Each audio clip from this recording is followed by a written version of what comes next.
This video is for educational purposes only and not financial advice. किसी भी investment decision लेने से पहले अपने फाइनेंशियल एडवाइजर से सलाह लेना जरूरी है। नमस्ते दोस्तों, मैं हूं विक्रम और आप देख रहे हैं मार्केट टॉक्स विद विक्रम, जहां हम मार्केट की बात करते हैं लेकिन हमेशा समझदारी के साथ। दोस्तों, ये वीक मार्केट के लिए काफी इंटरेस्टिंग रहा। कुछ स्ट्रॉन्ग रैलीज, थोड़ा पुल बैक और काफी ट्विस्ट भी। आप देखोगे कि कौन से सेक्टर्स ने शाइन किया, कौन से स्टॉक्स ने सरप्राइज दिया और मैक्रो ग्लोबल क्यूज ने मार्केट को कैसे इंपैक्ट किया। इस वीडियो में हम कवर करेंगे वीक के इंडेक्स मूव्स, टॉप गेनर्स और losers, mid cap small cap performance, की मैक्रो न्यूज, ग्लोबल डेवलपमेंट्स और मार्केट फ्लोज। और हाँ, ये सब सिर्फ डेटा नहीं बल्कि समझने लायक इनसाइट्स के साथ। वीडियो को लास्ट तक देखो क्योंकि ये एनालिसिस आपको एक कंप्लीट पिक्चर देगा और वीक की मार्केट स्टोरी समझने में हेल्प करेगा। अगर आप स्टॉक मार्केट में नए हैं या अभी भी कंफ्यूज्ड हैं कि शुरुआत कहां से करें, तो मेरी special learn stock market zero to hero series जरूर देखें। लिंक डिस्क्रिप्शन में दिया गया है। बिगिनर्स के लिए यह सीरीज बहुत ही यूजफुल साबित होगी। और अगर आप नए व्यूअर हैं तो चैनल को सब्सक्राइब करना मत भूलना। यहां आपको हर दिन मिलता है प्री मार्केट का एक डिटेल्ड एनालिसिस, जो किसी भी ट्रेडर या इन्वेस्टर के लिए वैल्यूएबल हो सकता है। तो सबसे पहले, अगर आपने अभी तक लाइक नहीं किया, सीरियसली एक क्लिक से मेरा मोटिवेशन डबल हो जाता है। और हाँ, शेयर करना मत भूलना दोस्तों को भी ये रियल टाइम मार्केट इनसाइट मिले। और सब्सक्राइब करना, क्योंकि यहीं से मिलती है एनर्जी मुझे। चलो दोस्तों, आज का वीकली मार्केट रैप करते हैं। ये वीक थोड़ा इंटरेस्टिंग रहा, मतलब मार्केट ने फिर से अपनी विनिंग स्ट्रीक कंटिन्यू की तीसरे वीक तक। और हाँ, फ्राइडे थोड़ा क्रिकी था, लेकिन पहले पूरा वीक थोड़ा पॉजिटिव वाइब में रहा। निफ्टी 50 की बात करें तो पूरे वीक में इसने अराउंड 213 पॉइंट्स का गेन दिखाया, मतलब लगभग 0.8% के आसपास। अब ये थोड़ा वेरिएशन है, कुछ एस्टिमेट्स में ये 0.85% के आसपास भी रिपोर्ट हुआ, मतलब छोटा सा डिफरेंस है, लेकिन ओवरऑल ट्रेंड सेम ही रहा, अपवर्ड। और बीएसई सेंसेक्स ने भी अच्छा परफॉर्म किया, पूरे वीक में लगभग 720-730 पॉइंट्स का गेन, मतलब अराउंड 0.9%, या फिर कंसोलिडेटेड एस्टिमेट्स के हिसाब से 0.87%। मतलब ओवरऑल वीक बुलिश रहा दोस्तों। और ये मिड वीक ऑप्टिमिज्म से आया। यूएस फेड का रेट कट का इफेक्ट था, लोगों का सेंटिमेंट थोड़ा लिफ्ट हुआ, रिस्क एपेटाइट थोड़ी इंक्रीज हुई और मार्केट ने फिर से ऊपर की तरफ देखा। अब फ्राइडे को देखें तो हाँ, फ्राइडे थोड़ा प्रॉफिट टेकिंग का दिन था और थोड़ा जियोपॉलिटिक्स भी एंटर हो गया। चाबहार वेवर रेवोकेशन की न्यूज ने थोड़ी अनसर्टेनिटी क्रिएट की। इस वजह से सेंसेक्स सेटल हुआ एट 82,626.23, डाउन 387 पॉइंट्स, यानी 0.47% का ड्रॉप। निफ्टी 50 भी डाउन रहा, एंड हुआ एट 25,327.05, लॉस अराउंड 96.65 पॉइंट्स, यानी 0.38% का। मतलब वीक का ओवरऑल सेंटिमेंट पॉजिटिव रहा, लेकिन एंड में थोड़ा ट्रिमिंग हुआ, थोड़ा कॉशन भी दिखा मार्केट ने।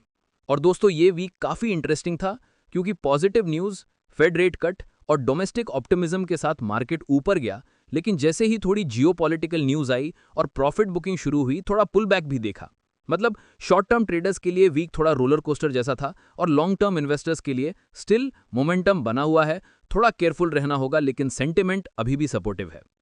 वीक का स्टार्ट मंडे से थोड़ा कॉशियस रहा। 15 सितंबर को सेंसेक्स क्लोज हुआ एट 81,785.74 और निफ्टी 25,069.20, मतलब थोड़ा स्लिप हुआ। फ्लैट से negative start, Sensex down 0.15% and Nifty down 0.18%। ये वो दिन था जब मार्केट थोड़ा डाइजेस्ट कर रहा था प्रीवियस हाइस को और इन्वेस्टर्स थोड़ा वेट एंड वॉच मोड में थे, एक्साइटमेंट कम और हेजिटेशन थोड़ी ज्यादा। फिर ट्यूसडे 16 सितंबर को सीन थोड़ा चेंज हुआ। सेंसेक्स ऊपर गया 82,380.69 और निफ्टी 25,239.10, मतलब solid bounce, strong rebound, Sensex plus 0.73% and Nifty plus 0.68%। ये मेनली फेड के रेट कट और पॉजिटिव ग्लोबल क्यूज की वजह से हुआ। लोग थोड़ा कॉन्फिडेंट फील कर रहे थे, रिस्क लेने लग गए और बाइंग इंटरेस्ट काफी विजिबल था मिड कैप्स और लार्ज कैप्स में। थोड़ा थ्रिल था मार्केट में, समझ रहे हो ना। वेंसडे 17 सितंबर को मोमेंटम फिर कंटिन्यू हुआ। सेंसेक्स टच किया 82,693.71 और निफ्टी अराउंड 25,276.60, मतलब फ्रेश हाइज, फर्मर ट्रेंड और मार्केट में बुलिश सेंटिमेंट मेंटेन रहा। ये वो दिन था जब शॉर्ट टर्म ट्रेडर्स का मूड एग्रेसिव था, बाइंग का फ्लो स्मूथ और स्टेडी दिख रहा था। बेसिकली मोमेंटम काफी स्ट्रांग था। थर्सडे 18 सितंबर को और एक पॉजिटिव डे रहा।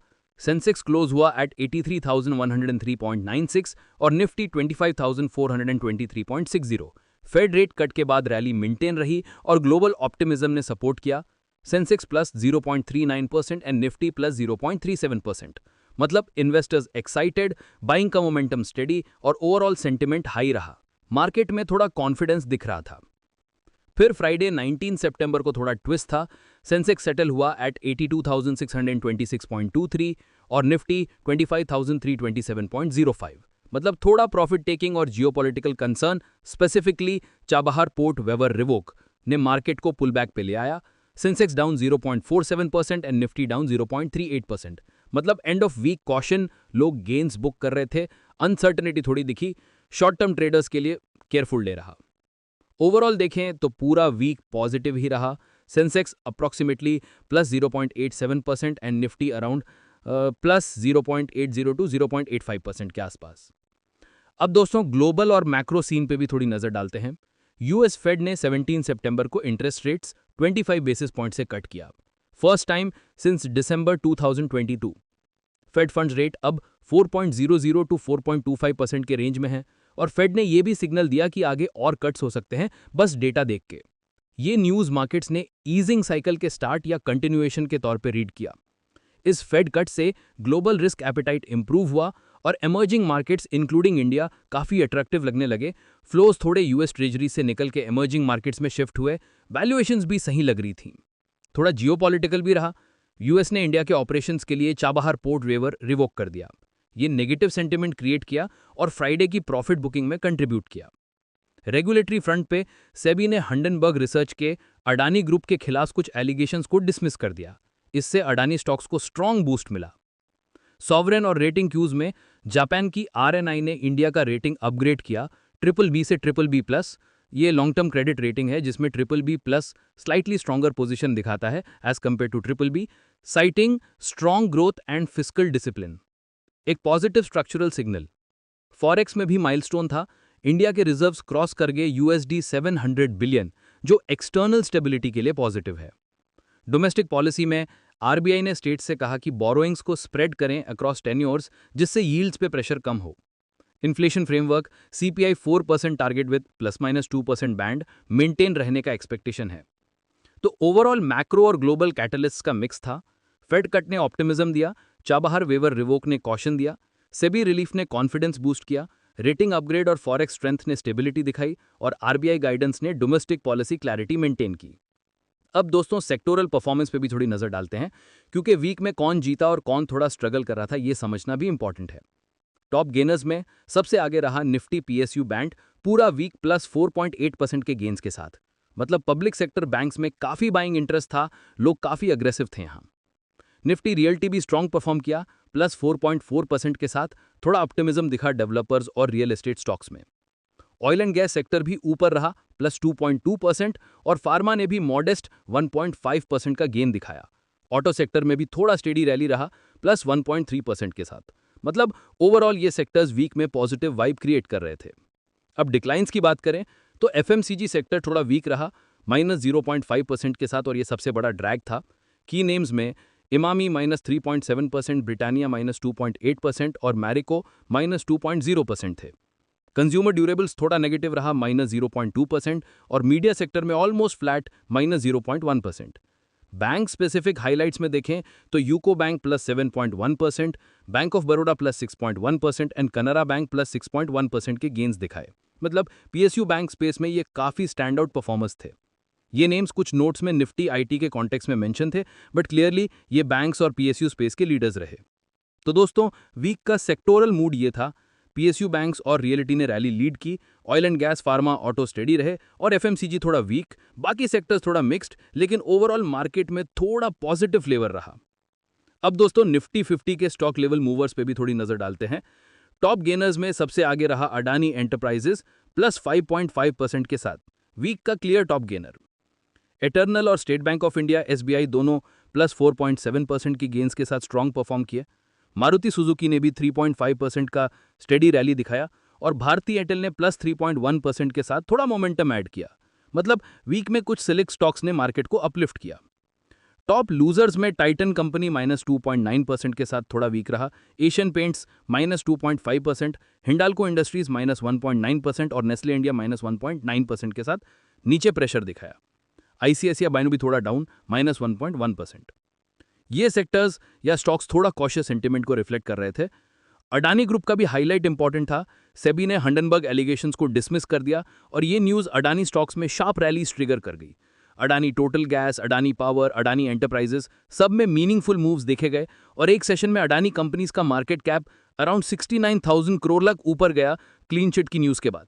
मतलब शॉर्ट टर्म इन्वेस्टर सेंटीमेंट में काफ़ी बूस्ट मिला और ये अडानी क्लस्टर वीक का फोकस बन गया। अब दोस्तों थोड़ा ब्रॉडर मार्केट पे भी नजर डालते हैं। मिड कैप्स और स्मॉल कैप्स का वीक कैसा रहा ये समझना भी इंपॉर्टेंट है। निफ्टी मिड कैप 100 पूरा वीक +1.5% के गेंस के साथ out perform the main index. मतलब मिड कैप स्टॉक्स में स्टेडी बाइंग रहा, लोग थोड़ा रिस्क ले रहे थे और पॉकेट्स ऑफ स्ट्रेंथ दिखी। निफ्टी मिड कैप 100 में टॉप विनर्स में Vodafone idea +9.7%, आइरिडा +9.2%, Cochin shipyard +8.9%, Adani total gas +7.6% और रेल विकास निगम +7.5% के साथ स्ट्रॉन्ग मूव्स दिखाए। लूजर्स में 197 कम्युनिकेशंस -3.4%, नेशनल एल्यूमिनियम कंपनी -3.1% और वारे एनर्जीज -3.0% के साथ थोड़ा प्रेशर दिखाया। निफ्टी स्मॉल कैप 100 ने और स्ट्रॉन्ग परफॉर्मेंस दिखाया। वीक का +3.0% का गेन, मतलब स्मॉल कैप्स ने इवन मोर आउट परफॉर्मेंस किया। टॉप विनर्स में Redington +23%, Anandraj +20.1%, Poonawalla Fincorp +13.8%, Aegis Logistics +12.7% और आईएफसीआई +12% के साथ आई कैचिंग मूव्स थे। लूजर्स में India Mart Intermesh -5%, Devyani International -4.6% और एचबीएल इंजीनियरिंग -4% के साथ थोड़ा कॉशियस ट्रेंड दिखाया। अब दोस्तों वीक के कुछ की डेवलपमेंट्स पे भी नजर डालते हैं। ये वो चीजें थीं जो मार्केट को पुश या पुल कर रही थीं। सबसे पहले अदानी और सेबी का केस। सेबी ने हिंडनबर्ग रिसर्च के कुछ एलिगेशंस को डिसमिस कर दिया और ये न्यूज़ अदानी स्टॉक्स में शार्प रैलीज ट्रिगर कर गई। एक ही सेशन में मार्केट कैप लगभग 69,000 करोड़ रुपीस तक ऊपर गया। मतलब इन्वेस्टर सेंटीमेंट काफ़ी अपबीट हो गया इस क्लीन चिट के न्यूज़ के साथ। यूएस फेड का रेट कट भी हाईलाइट था। 17 सितंबर को 25 बेसिस पॉइंट्स कट हुआ। फेड फंड्स रेट अब 4.00 टू 4.25% पे हैं और फेड ने सिग्नल दिया कि और कट्स पॉसिबल हैं, बस लेबर और इन्फ्लेशन डेटा के बेसिस पे। ये न्यूज़ ग्लोबल मार्केट्स ने पॉजिटिवली लिया और इमर्जिंग मार्केट्स इंक्लूडिंग इंडिया काफ़ी बेनिफिट हुए। लोग थोड़ा रिस्क ले रहे थे, फ्लोज भी शिफ्ट हुए। जियोपॉलिटिकल फ्रंट पे थोड़ा कंसर्न था। यूएस ने चबहर पोर्ट वेवर रिवोक कर दिया जो इंडिया के ऑपरेशन से टाइट था। ये न्यूज़ फ्राइडे को मार्केट में थोड़ा वीकनेस क्रिएट कर गई, सेंटीमेंट को थोड़ा रैटल किया। मैक्रो और सोवरेन क्यूज में आरएंडआई ने इंडिया का रेटिंग अपग्रेड किया BBB से BBB+, long term positive structural signal.